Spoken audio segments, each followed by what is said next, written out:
It's GS98's Game of the Year Awards of 2011. Top 10 Best Games of the Year. And continuing along with the top 3 of the year. Number 3, Gears of War 3. It's actually pretty funny that I put Gears of War 3 in number 3, but let me tell you why. This game is the full shooter package of the year and wins my award for Best Shooter and Best Multiplayer of the Year. I mean, just taking an original concept of Gears of War with Gears of War 1 and just ending it perfectly with perfect execution, perfect pace, and the perfect shooter of 2011. And it is, without a doubt, the best shooter and the best Gears of War in the series. And by the way, like I said, I'm just filming on my computer. I'm just showing you footage that I recorded, so it is a bit amateur. But yeah, definitely an outstanding game. Gets number 3, and Gears of War actually is the only reason I ever bought an Xbox 360, to be completely honest. Gears of War 1 actually won my Game of the Year, and Gears of War 2 actually got second place in 2008 to Grand Theft Auto 4. So, at number 3, Gears of War 3. And before we get into the top 2 best games of the year, I want to actually say what my worst game of 2011 is. So, without further ado, bring on the game that had great potential and fell flat on its face. The worst game of 2011 is Homefront for the Xbox 360 and PlayStation 3. And I guess you knew this game was coming. It was my lowest scored game of 2011. I believe I gave it like a 4 or something like that. This game is a piece of donkey crap. This game sucks, okay? This game is just a piece of stupid game. Now let me just say that John Milius did a great job doing a story for this game, but it was just poorly executed by, I think, Chaos Studios were the makers of this game.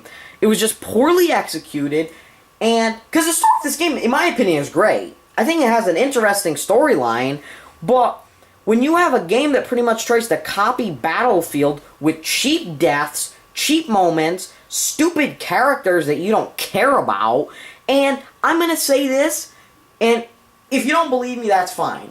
This game has a 3-hour campaign. How do you release a freaking game in 2011 that has a 3-hour campaign? If you're, not as good as a first-person shooter, you could probably beat this in 4.5 hours, maybe 5 at the most, if you're playing it on a harder difficulty.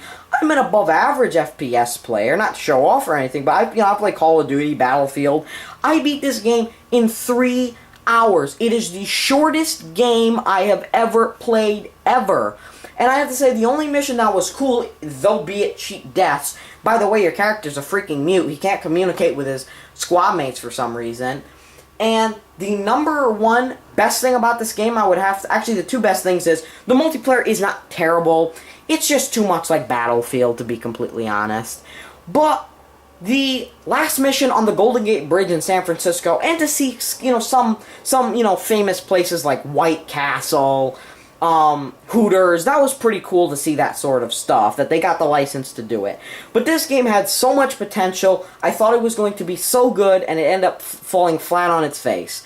So, the worst game of 2011, by far, Homefront. Screw that piece of crap. Do not buy it. I say rent it if you want to have a decent multiplayer experience or just need a shooter fix. But for me, by far the worst game I played in 2011. Now, the last 2 games of this year that I'm actually going to have in a kind of showdown is going to be...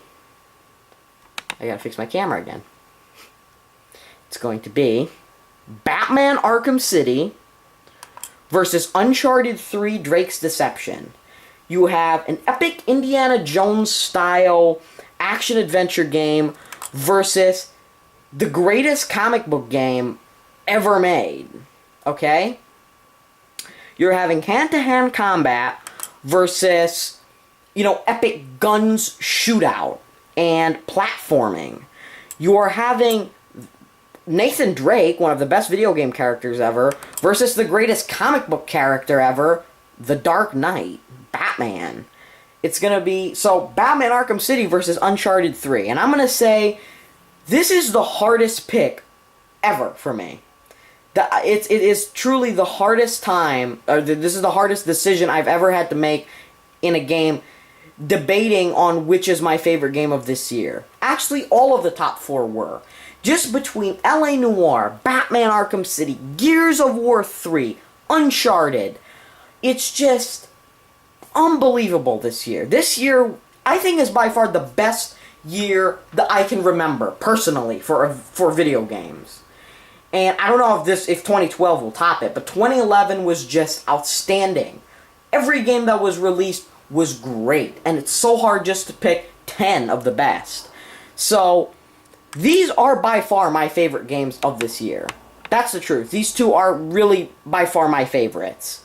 And, you know, it's like, if you spend $60 on these two games, you know you're getting your money's worth. You're getting a long-ass campaign with Uncharted 3 Drake's Deception, with some improved and exceptional multiplayer, improved upon Uncharted 2. And Batman Arkham City, you know you're getting a long, excellent comic book game, which I'm actually going to say, it's the best licensed game I've ever played. And it's the best comic book game, but Batman Arkham Asylum was the best comic book game released, and this game beats it. So, I don't know what will win here. This is, like I said, the hardest decision. As you can see, I keep fixing my camera. But, like I said, I'm just filming on YouTube and my videos that I recorded. So, this is going to be a hard decision. The battle has been set. It's Uncharted 3 versus Batman Arkham City.